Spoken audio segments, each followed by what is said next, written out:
Te disculpas con Rebeca esta noche, delante de Iker, o mañana mismo meto los papeles del divorcio. Tú decides, Norma. Lo dijo con el tenedor todavía en la mano, sin dejar de masticar, como si me estuviera pidiendo que pasara la sal. A su izquierda estaba Rebeca, su primera esposa, con las manos cruzadas sobre el mantel y una servilleta de tela doblada en un triángulo perfecto, esperando. A su derecha, Iker, el hijo de ambos, 22 años, miraba su plato como si en el arroz hubiera algo escrito. Yo estaba de pie, con la charola del postre entre las manos. Flan napolitano, hecho por mí, en la casa que yo había ayudado a levantar.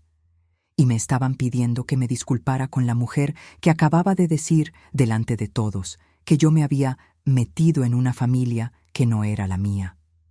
No solté la charola. La puse despacio sobre la mesa, junto al frutero. Y sonreí. No fue una sonrisa de rabia ni de burla. Fue la sonrisa cansada de quien lleva mucho tiempo esperando que llegue un momento exacto, y de pronto ese momento llega solo, servido en su propia mesa. «Está bien, Fernando», dije. «Pero antes de disculparme, quiero que Iker vea una cosa. Ya que está aquí, ya que es de la familia». Fernando bajó el tenedor. Rebeca alzó la barbilla, y yo caminé hasta el mueble de la sala, saqué una carpeta azul que llevaba 3 años guardada en el mismo cajón y la puse en el centro de la mesa, sobre el mantel de flores que había planchado esa misma tarde. Pero para entender por qué esa noche puse una carpeta sobre la mesa en lugar de las llaves, tengo que llevarlos 8 años atrás, a un despacho de la Avenida Hidalgo, en Tampico, donde firmé algo que Fernando nunca leyó con cuidado, y donde empezó, sin que yo lo supiera todavía, la historia de cómo se pierde una casa. Me llamo Norma Alcaraz. Cuando pasó todo esto tenía 54 años y llevaba 26 trabajando como perito valuadora de bienes inmuebles en Tampico, Tamaulipas. Mi trabajo consiste en algo que casi nadie entiende del todo: decir cuánto vale de verdad una cosa. Una casa, un terreno, una bodega, un local. La gente cree que basta con ver el tamaño y la colonia, pero no. Un buen avalúo se lee en los papeles, en la escritura, en el certificado de libertad de gravamen, en las cláusulas chiquitas que nadie quiere leer. Yo aprendí a leer esas cláusulas antes de aprender a manejar. Mi padre fue corredor de bienes raíces en el puerto toda su vida y me enseñó una frase que me acompañó siempre: el que no lee, paga. Vivía en la colonia Guadalupe, en una casa de 2 pisos con azotea y un limonero que mi papá había sembrado el año que yo nací. Era viuda desde los 41. Mi primer esposo, Genaro, murió de un infarto una madrugada de septiembre, sin avisar, sin despedirse, dejándome con una hija de 12 años, Mariana, y con una lección que tardé años en digerir: que la vida se te puede caer encima en el tiempo que tarda un vaso de agua en llenarse. Saqué a Mariana adelante yo sola, con avalúos, casa por casa, expediente por expediente, firmando cada peritaje con mi nombre y mi cédula profesional. Nunca fui rica, pero aprendí a no deber, a guardar y sobre todo a documentar. En mi profesión, un papel mal guardado es dinero perdido, y un papel bien guardado, a veces, es lo único que te salva. A Fernando lo conocí cuando Mariana ya tenía 20 años y estudiaba enfermería en la Universidad Autónoma de Tamaulipas. Fue en una comida de un colega, de esas de domingo con carne asada y cerveza. Fernando Lozoya tenía 50 años entonces. Era dueño de una distribuidora de materiales para construcción, cemento, varilla, bloc, todo eso, y tenía una risa fácil que llenaba el patio. Era de esos hombres que caen bien de inmediato, que se acuerdan del nombre de todos, que sirven la primera cerveza y cuentan el primer chiste. Divorciado desde hacía años de Rebeca, con un hijo, Iker, que en ese entonces tenía 14. Me enamoré despacio. A mi edad ya no se enamora una de golpe. Se enamora una con desconfianza, revisando, como quien camina sobre un piso que no conoce. Pero Fernando tenía paciencia. Me llevaba a caminar por la laguna del carpintero. Me hablaba de su negocio, me contaba sus planes de crecer, de abrir una segunda sucursal en Ciudad Madero. Y yo, que llevaba 9 años sola, me dejé acompañar. Nos casamos cuando yo tenía 46. Y aquí es donde tengo que contarles algo que en ese momento pareció un detalle sin importancia, y que años después lo cambió todo. La distribuidora de Fernando no iba tan bien como su risa hacía creer. Yo lo supe rápido, porque cuando uno se dedica a los números se te aparecen aunque no los busques. Al año de casados, Fernando estaba ahogado. Había pedido un crédito con una financiera para comprar inventario, se había atrasado, y los intereses lo estaban comiendo vivo. Una noche, en la cocina, me lo confesó con la voz quebrada. Iba a perder la distribuidora. Iba a perder incluso la casa donde vivía él, que tenía hipotecada como garantía de ese crédito. «Es todo lo que tengo, Norma», me dijo. «Si me quitan la distribuidora, no soy nada». Y yo, que lo quería, que llevaba 2 años casada con él y creía en su negocio, tomé una decisión que solo alguien de mi oficio habría tomado como la tomé. No le regalé el dinero. No le presté de palabra con un abrazo y un «ya me lo pagarás cuando puedas». No. Yo había visto demasiadas familias destruirse por préstamos sin papeles. Vi a mi propia tía perder la casa por avalarle una deuda a un yerno con un simple apretón de manos. Así que hice lo que sabía hacer.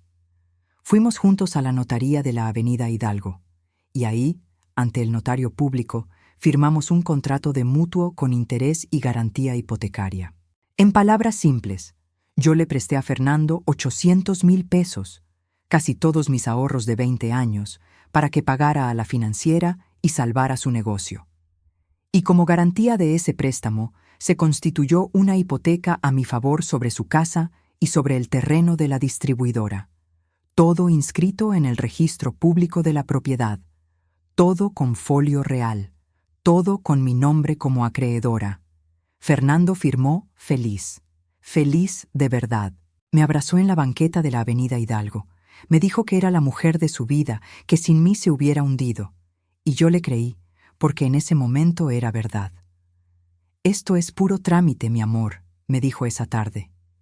«Entre tú y yo no necesitamos papeles, pero está bien, si así te quedas tranquila. Está bien, si así te quedas tranquila». Esa frase la iba a recordar muchas veces. Firmamos también ese mismo día nuestras capitulaciones matrimoniales. Como ya estábamos casados bajo sociedad conyugal, formalizamos que lo que cada quien aportara y comprara a su nombre, con su dinero comprobable, se registrara con claridad. Yo insistí en eso. No por desconfianza, les juro, sino por costumbre. En mi oficio, uno aprende que el amor no exime de firmar bien. Fernando se rió y firmó sin leer más que la última línea. «Tú sabes de esto, Norma. Yo confío». Los años buenos fueron buenos de verdad. No quiero que piensen que Fernando fue un monstruo desde el principio, porque no lo fue. Y mentir sobre eso sería otra forma de traicionarme. Los primeros años nos reíamos mucho. Los domingos íbamos al mercado de la Puerta del Sol a comprar mariscos, y él escogía los camarones uno por uno, discutiendo el precio con el marchante como si le fuera la vida en cada peso, y luego me los presumía en la bolsa como un niño con su pesca. Comíamos jaiba rellena en un puestito de la playa Miramar, con los pies llenos de arena, viendo los barcos entrar al puerto. Fernando tenía la costumbre de silbar mientras manejaba, canciones viejas de los Bukis, y yo me quejaba de que desafinaba, pero en el fondo me gustaba. En esos años, la casa de la colonia Guadalupe y la casa de él eran las dos nuestras, sin cuentas, sin papeles pesándonos encima. Yo lo ayudaba con el negocio de 1000 maneras que nunca aparecieron en ningún recibo. Le acomodé la contabilidad, que era un desastre de facturas metidas en cajas de zapatos. Le enseñé a leer un estado de cuenta. Cuando llegaba un cliente a comprar material para una obra grande, yo le ayudaba a calcular cuánto cemento, cuánta varilla, cuánto ganaba de verdad después de descontar el flete y las mermas. Fernando presumía a sus amigos que su esposa era buena para los números, y en las comidas me pedía que explicara alguna cosa del negocio, orgulloso. Todo ese trabajo mío fue invisible. No cobré por él. Lo hice porque éramos un matrimonio y en un matrimonio uno rema junto. O eso creía yo. Mariana, mi hija, tardó en aceptar a Fernando. Al principio lo veía como un intruso en la memoria de su papá Genaro, pero Fernando fue paciente con ella también. La llevaba a la universidad cuando a mí se me hacía tarde con un avalúo. Le pagó, sin que yo se lo pidiera, un curso de inglés que ella quería tomar. Y Mariana, poco a poco, bajó la guardia. Llegó a decirle Fer, con cariño. Por eso, cuando todo se derrumbó, a Mariana también le dolió. No solo por mí, por ella, que había vuelto a confiar en un hombre y otra vez le habían enseñado que confiar sale caro. Con esos 800,000 pesos, Fernando pagó a la financiera, salvó la distribuidora y salvó su casa. Y en los años siguientes, el negocio por fin despegó. Abrió la sucursal de Ciudad Madero. Compró 2 camiones nuevos. Contrató más gente. La distribuidora Lozoya se volvió, de verdad, un negocio próspero. Y aquí viene la parte que más me dolió, cuando la entendí completa. Fernando empezó a contar la historia distinto. Con el tiempo, en las comidas familiares, delante de sus amigos, la versión cambió. Yo levanté esto con mis propias manos. A mí nadie me regaló nada. El que quiere, puede. Y yo, sentada a su lado, me quedaba callada. Porque el dinero se lo había prestado, sí, pero también lo quería. Y una no anda restregándole a su marido, en cada comida, que sin ella estaría en la calle. Además, Fernando me pagaba. Eso hay que decirlo. Los primeros años, religiosamente, me abonaba a la deuda. No completa, pero abonaba. Y yo, tonta de mí, cada vez que me pagaba un poco, sentía que estaba mal cobrarle a mi propio esposo. Así que dejé de insistir, dejé de presionar. La deuda se fue quedando ahí, congelada, con la hipoteca todavía viva en el registro público, pero yo ya casi ni pensaba en ella. Era mi esposo. ¿Para qué iba a cobrarle como si fuera un cliente? Grave error. O tal vez no, según cómo terminó la historia. Las primeras grietas empezaron como empiezan casi siempre, sin ruido. La primera fue Rebeca, la exesposa. Al principio yo no le di importancia. Compartían un hijo, era natural que hablaran. Pero con el tiempo, las llamadas se volvieron más largas. Fernando salía al patio a contestar. Empezó a repetir su nombre con una suavidad que a mí no me daba desde hacía meses. Rebeca dice esto, Rebeca opina lo otro, Rebeca me llamó porque Iker no sé qué. Rebeca, Rebeca, Rebeca. Un nombre que empezó a aparecer demasiado. La segunda grieta fue el dinero. Fernando empezó a manejar la distribuidora con más secreto. Antes me contaba todo, después, nada. Un día vi, sin querer, un estado de cuenta sobre su escritorio. Había hecho 3 transferencias grandes a una cuenta que yo no conocía. Cuando le pregunté, se molestó. Son cosas del negocio, Norma. No te metas en lo que no entiendes. Como si yo, que me dedico a evaluar patrimonios, no entendiera de dinero. La tercera grieta fue Iker. El muchacho había crecido. A los 14 era un chamaco tímido que me trataba con respeto. A los 21 era un joven que había empezado a mirarme distinto, con una frialdad que no venía de él, sino de algo que le habían sembrado. Un día, en una comida, dejó caer una frase. Mi papá y mi mamá tienen una historia que nadie les va a quitar. Lo dijo mirándome. Y yo entendí que en algún lugar alguien le estaba contando a Iker una versión donde yo sobraba. Hubo una señal más, entre esas, que en su momento me pareció pequeña y que después entendí completa. Una noche, buscando un cargador en el estudio de Fernando, encontré sobre su escritorio un catálogo de una inmobiliaria de Ciudad Madero, con una casa marcada en círculo con pluma. Una casa grande, de 2 plantas, en un fraccionamiento nuevo. Al lado, con la letra de Fernando, una anotación: preguntar por crédito. No le di importancia esa noche. Pensé que sería para algún cliente o un sueño suyo de mudarnos. Solo mucho después até los cabos. Fernando estaba buscando cómo salir de esa casa hipotecada a mi favor sin pagarme. Quería mudarse, empezar de cero en otro lado, tal vez con Rebeca, y dejar atrás la casa vieja como quien deja atrás una deuda incómoda. El problema era que la deuda tenía nombre, el mío, y no se iba a quedar atrás tan fácil. La cuarta grieta fue la casa. Un día, Fernando me pidió que le firmara unos papeles del negocio, puro trámite. Me los puso enfrente doblados, señalando la última página con el dedo. Aquí no más, Norma. Pero yo no soy de las que firman en la última página. Nunca lo he sido. Desdoblé el documento y lo leí despacio, mientras Fernando me miraba con una impaciencia que no le conocía, tamborileando los dedos sobre la mesa.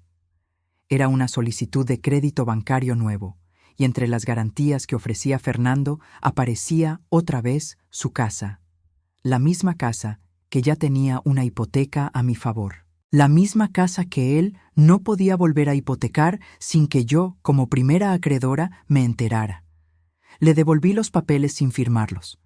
Fernando, le dije, esta casa ya tiene un gravamen, el mío. No puedes ofrecerla otra vez sin cancelar el anterior. Y para cancelar el anterior, tienes que pagarme lo que me debes. Se quedó viéndome. Por primera vez en años, me miró como si yo fuera un obstáculo y no una esposa. ¿Me estás cobrando?, dijo, con una risa que no tenía nada de risa. Después de todo, ¿me vas a cobrar como una prestamista cualquiera? No te estoy cobrando, le contesté.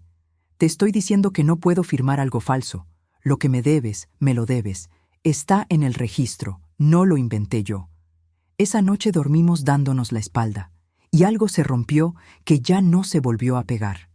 Las semanas siguientes fueron un frío lento. Fernando empezó a llegar tarde. Rebeca empezó a aparecer en las comidas familiares porque Iker la invitó.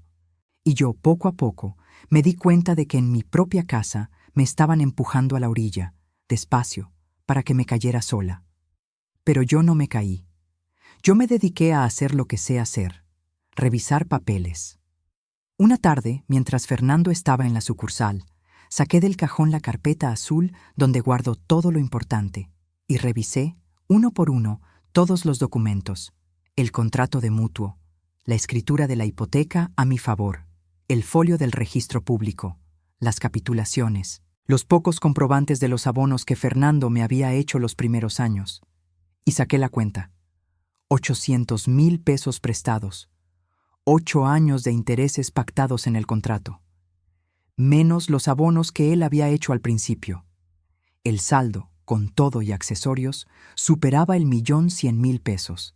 Y la casa donde vivíamos, la casa de Fernando, la que él presumía como suya, la que Rebeca ya empezaba a mirar como si fuera a volver a habitarla, tenía como valor comercial, según mi propio avalúo, alrededor de 1,300,000 pesos. Es decir, la casa entera casi cabía dentro de lo que Fernando me debía. Me quedé mucho rato sentada en la sala, con los papeles en las piernas, mirando el limonero por la ventana. No sentí triunfo. Sentí una tristeza honda, de esas que no lloras de golpe sino a gotas, porque una cosa es saber que tu marido ya no te quiere. Y otra, muy distinta, es descubrir con papeles en la mano que la casa donde dormías cada noche era, en realidad, tu propia garantía impaga. Esa noche casi no dormí. Me quedé despierta oyendo respirar a Fernando a mi lado, ese hombre al que había querido, y pensando en la ironía de todo. Yo, que evaluaba patrimonios ajenos, que le decía a la gente cuánto valía lo que tenía, no me había atrevido en 8 años a evaluar lo mío propio, a ponerle número a mi propio matrimonio. Y ahora que lo había hecho, el resultado me dejaba fría. Lo que quedaba de nosotros valía menos que la deuda que nos unía. Al día siguiente, hice algo que no había hecho en 8 años. Fui a consultar a una abogada. Se llama Ludivina Cepeda. Tiene un despacho pequeño frente al parque, y llevábamos años cruzándonos en trámites, ella como litigante, yo como perito. Nos teníamos respeto profesional, de ese que se gana en los pasillos de los juzgados y las oficinas del registro. Le hablé por teléfono un martes, y me recibió el miércoles temprano, antes de sus audiencias. Le llevé la carpeta azul. Su despacho olía a café y a papel viejo. Tenía las paredes llenas de códigos empastados y una ventana que daba al parque, donde unos viejitos jugaban dominó bajo los árboles. Ludivina me sirvió un café de olla en una taza despostillada. Se sentó frente a mí y empezó a revisar la carpeta despacio, página por página, con esos lentes que se ponía en la punta de la nariz. No dijo nada durante un buen rato. Solo pasaba las hojas, asentía, subrayaba algo con lápiz. De vez en cuando soltaba un «ajá», que no me decía nada. Yo esperaba, con las manos alrededor de la taza caliente, sintiéndome, por primera vez en meses, como cliente y no como esposa. Cuando terminó, se quitó los lentes, me miró de frente y me dijo algo que no voy a olvidar. «Norma, tú no eres la esposa que está a punto de quedarse en la calle. Tú eres la acreedora hipotecaria de la casa donde vives. Legalmente, aquí la que tiene el suelo firme eres tú. Él está parado sobre tu contrato». Le pregunté qué podía hacer. Me explicó todo con calma. Que la deuda estaba viva, que la hipoteca estaba inscrita y vigente, que no había prescrito porque los abonos de Fernando habían interrumpido el plazo, que yo tenía derecho a exigir el pago y, si no me pagaba, a ejecutar la garantía por la vía judicial. Que eso no significaba echarlo a la calle de un día para otro. La ley no funciona así, ni yo quería eso. Pero sí significaba que, si Fernando quería disponer de esa casa, venderla, heredarla, dársela a Rebeca o a quien fuera, primero tenía que pasar por mí, por mi firma, por mi pago. ¿Y las capitulaciones?, le pregunté. Esas te protegen aparte, me dijo. Tus ahorros, tu casa de la colonia Guadalupe, tu cédula, tu trabajo, todo eso es tuyo y solo tuyo. Él no tiene nada que reclamar de tu lado. En cambio, tú sí tienes mucho que reclamar del suyo. Salí del despacho de Ludivina con las piernas temblando, pero con la cabeza clara. Por primera vez en meses, supe exactamente dónde estaba parada. En las semanas siguientes, hice lo que llevo haciendo toda mi vida. Ordené el expediente. Junté cada documento en la carpeta azul, en orden, numerado.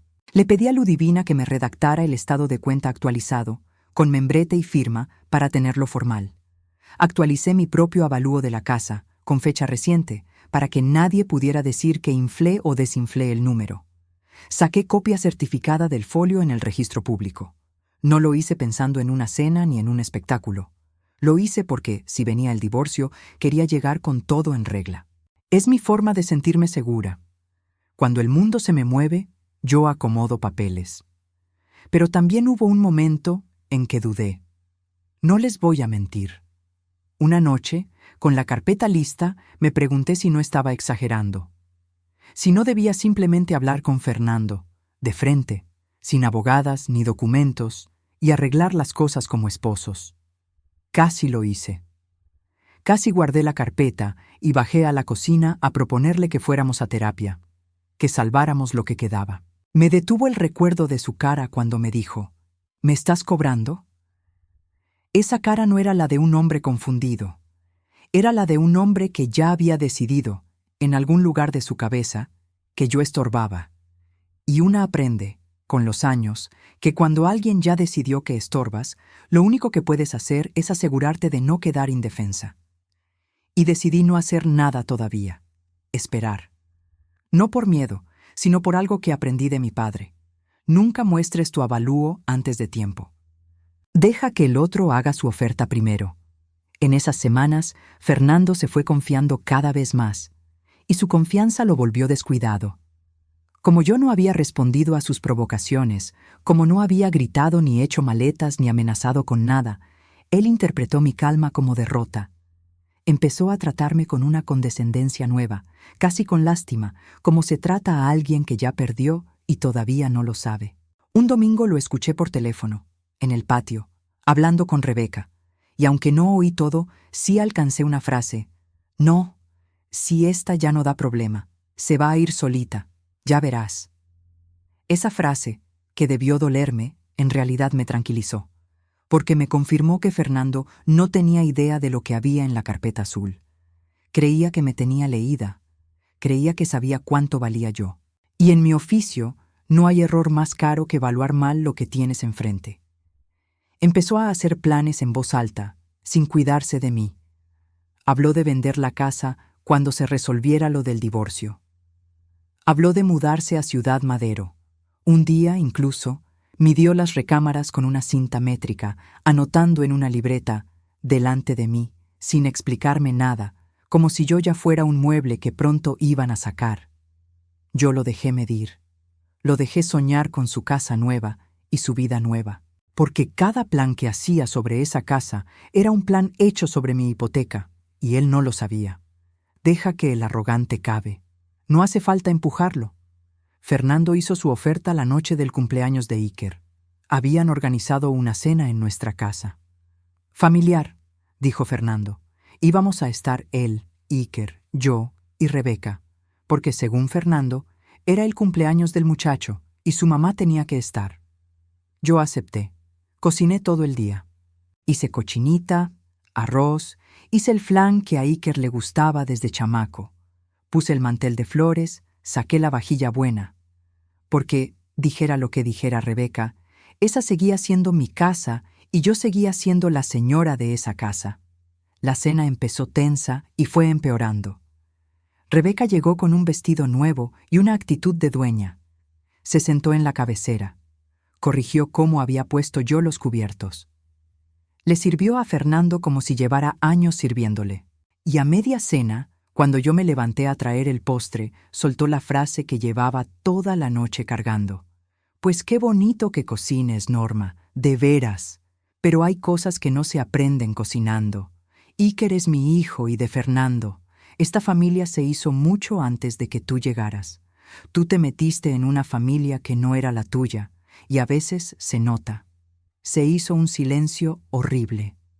Iker miró a su papá, esperando que dijera algo, y Fernando dijo algo, sí, pero no lo que su hijo esperaba. Norma, dijo con el tenedor todavía en la mano. Rebeca tiene razón, y creo que le debes una disculpa, aquí, delante de Iker, por todas las veces que la has tratado mal. Hizo una pausa y me miró a los ojos. Te disculpas con Rebeca esta noche, o mañana mismo meto los papeles del divorcio. Tú decides. Ahí fue cuando yo puse la charola del flan sobre la mesa. Y sonreí, porque llevaba 3 años esperando, sin saberlo, que Fernando dijera esa palabra, divorcio. Y llevaba 3 años con la carpeta azul lista en el cajón. Fui a la sala, saqué la carpeta, y la puse en el centro de la mesa, sobre el mantel de flores. Está bien, Fernando, repetí. Pero antes de disculparme con Rebeca, quiero que Iker lea algo. Porque si vamos a hablar de esta familia y de esta casa, que Iker sepa de qué está hecha. Él ya es grande. Tiene derecho a saber. Fernando frunció el ceño. ¿Qué es eso? Ábrela, Iker, le dije al muchacho con suavidad. Léela en voz alta. No es nada malo. Son solo papeles. Tú lee. Iker miró a su papá, miró a su mamá. Y, tal vez porque a los 22 años uno todavía tiene curiosidad, tal vez porque algo en mi calma lo desconcertó, tomó la carpeta y la abrió. La primera página era la escritura del contrato de mutuo. Iker leyó, medio en voz alta, medio para sí, tropezando con las palabras difíciles. Contrato de mutuo con interés y garantía hipotecaria.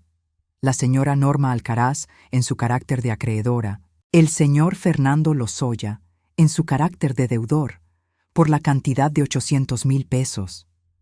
Levantó la vista. ¿Qué es esto, pa? Fernando no contestó. Había dejado de masticar. Sigue, le dije. Segunda página. La segunda página era la constitución de la hipoteca. El inmueble descrito con todo detalle. La casa donde estábamos cenando en ese momento. Calle, número, medidas, colindancias. Y la frase clara: hipoteca en primer lugar y grado a favor de la señora Norma Alcaraz. Iker empezó a leer más despacio. La colonia, el número de la casa, su casa, la casa de su papá. Espérate, dijo. Esta casa. Sí, dije. Tercera página, Iker. Léela. La tercera página era el certificado del registro público de la propiedad, el folio real, la inscripción vigente, el sello. La prueba de que todo eso no era un dibujo mío, sino un acto público, inscrito, oponible a todo el mundo. Iker leyó el sello en voz alta y su voz ya no era la misma. Rebeca, a su lado, había dejado de sonreír. Miraba la carpeta como quien mira una serpiente sobre la mesa. Y entonces llegó la cuarta página. «Cuarta página», dije. «Esa es la más importante. Léela completa, Iker, sin saltarte nada». La cuarta página no era un documento notarial. Era una hoja escrita por mi abogada, Ludivina, con membrete de su despacho. Era el estado de cuenta actualizado de la deuda. Y decía, con nombres, fechas y números, exactamente esto: que al día de la cena, el señor Fernando Lozoya adeudaba a la señora Norma Alcaraz 1.140.000 pesos, capital más intereses pactados, menos los abonos realizados, que la garantía de esa deuda era la casa que habitaban, que el valor comercial de dicha casa, conforme a avalúo, era de 1.300.000 pesos. Y esta era la línea que hizo que Iker se quedara sin voz, que, ante la falta de pago, la acreedora se encontraba en posibilidad legal de ejecutar la hipoteca, y que cualquier acto de disposición sobre el inmueble, venta, donación, nueva hipoteca, requería primero cubrir el adeudo garantizado. Iker leyó esa última línea, y luego leyó una frase más, la que Ludivina había puesto al final, casi como una nota. Se hace constar que el inmueble no puede ser transmitido ni grabado a favor de terceros sin la cancelación previa de la hipoteca inscrita a favor de la acreedora. Mientras Iker leía, yo observaba a Fernando. Y vi cómo le iba cambiando la cara, no de golpe, sino por capas, como cuando el sol baja y la luz de un cuarto se va apagando de a poco. Primero fue desconcierto, como si no entendiera de qué carpeta hablaba yo. Luego, cuando Iker leyó acreedora hipotecaria, fue un fruncimiento de cejas, el gesto de quien empieza a recordar algo que había preferido olvidar. Después, cuando su hijo leyó la dirección de la casa, Fernando dejó de recargarse en la silla y se enderezó, tenso. Y para cuando Iker llegó a la cifra de la deuda, mi esposo tenía la mandíbula apretada y los nudillos blancos sobre el mantel. No dijo nada, pero su cuerpo lo dijo todo. Ese hombre que había entrado a la cena seguro de que me tenía acorralada, se estaba dando cuenta, en tiempo real, de que el suelo que creía firme era prestado. Prestado por mí. El muchacho levantó la cabeza despacio. Estaba pálido. Miró a su papá. Miró la casa a su alrededor, las paredes, el techo, como si las viera por primera vez. «Pa», dijo, con la voz muy baja, ¿Esta casa es de Norma?» «No», dijo Fernando, por fin, casi sin aire. «La casa es mía, yo la compré». «La casa es tuya», dije yo tranquila. «Nadie dice que no, pero tiene una hipoteca a mi favor por más de 1.100.000 pesos y vale 1.300.000. Haz la cuenta, Iker, tú estudiaste. ¿Cuánto de esta casa es realmente de tu papá y cuánto es la deuda que tiene conmigo?» Iker no contestó. No hacía falta. La cuenta la había hecho ya, en silencio, y la respuesta le pesaba en la cara. Y entonces entendió la otra cosa, la que dolía más. «Mamá», dijo volteando hacia Rebeca, «tú sabías. Tú me dijiste que Norma se había metido por interés, que quería quedarse con lo de papá. Pero es al revés. Es al revés. Ella le prestó a papá. Ella salvó el negocio. ¿Verdad, mamá?» Rebeca no contestó tampoco, y su silencio fue una respuesta. Aquí tengo que detenerme, porque durante mucho tiempo yo también creí que la historia terminaba en esa cuarta página, que ganaba la mujer que guardó los papeles. Pero la vida no termina en un documento. La vida sigue al día siguiente, cuando hay que decidir qué hacer con lo que descubriste. Fernando reaccionó como reacciona un hombre acorralado que aún no acepta que está acorralado. Se levantó de la mesa. Dijo que esos papeles no valían nada, que él había pagado, que yo era una interesada, que todo era un truco mío para quedarme con su casa. Gritó. Rebeca gritó con él, respaldándolo. Iker se quedó sentado, en medio de los dos, con la carpeta azul todavía abierta en la cuarta página. Yo no grité. Recogí la carpeta con calma, la cerré y dije una sola cosa antes de subir a mi cuarto. Fernando, mañana los papeles del divorcio los meto yo, no tú. Y no voy a pedirte nada que no sea mío, solo lo que está firmado. Y me fui a dormir, o a intentar dormir, porque esa noche, ya sin público, sí lloré. Lloré por los 8 años, por el hombre que me abrazó en la banqueta de la avenida Hidalgo, por la casa que había ayudado a salvar, creyendo que salvaba una familia. Una puede tener todos los papeles del mundo en regla, y aún así llorar por lo que no se puede documentar. El cariño que resultó ser un préstamo también. Al día siguiente empezó lo difícil de verdad. Lo que no sale en las historias, donde todo se arregla en una cena. Metí la demanda de divorcio con Ludivina. Régimen de separación protegido por las capitulaciones, así que no había nada que repartir de mi lado. Mi casa de la colonia Guadalupe era mía, mis ahorros eran míos, mi trabajo era mío. Pero sí había algo que reclamar del lado de Fernando: la deuda.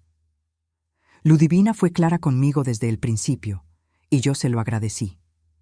Norma, tú puedes ejecutar la hipoteca y quedarte con la casa por adjudicación si él no paga. Es tu derecho, pero piénsalo bien. ¿Quieres esa casa? ¿O quieres tu dinero y tu paz? Lo pensé muchas noches, y aquí es donde tuve que decidir qué clase de mujer iba a ser al final de todo esto, porque sí, podía quedarme con la casa. Podía dejar a Fernando sin nada, obligarlo a irse, sentarme yo en esa cabecera donde Rebeca se había sentado como dueña. Era legal, era incluso justo.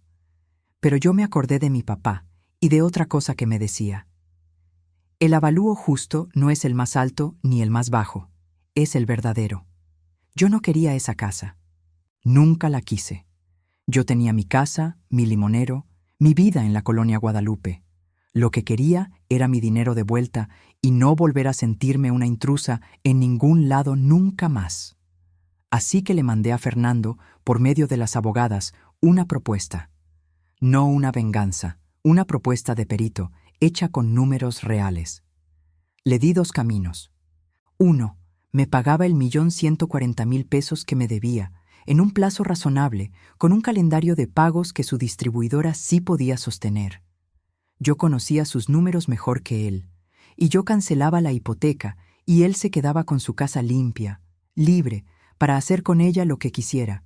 Dársela a Rebeca, venderla, lo que fuera. Ya no era mi asunto. 2. Si no podía o no quería pagar, se vendía la casa.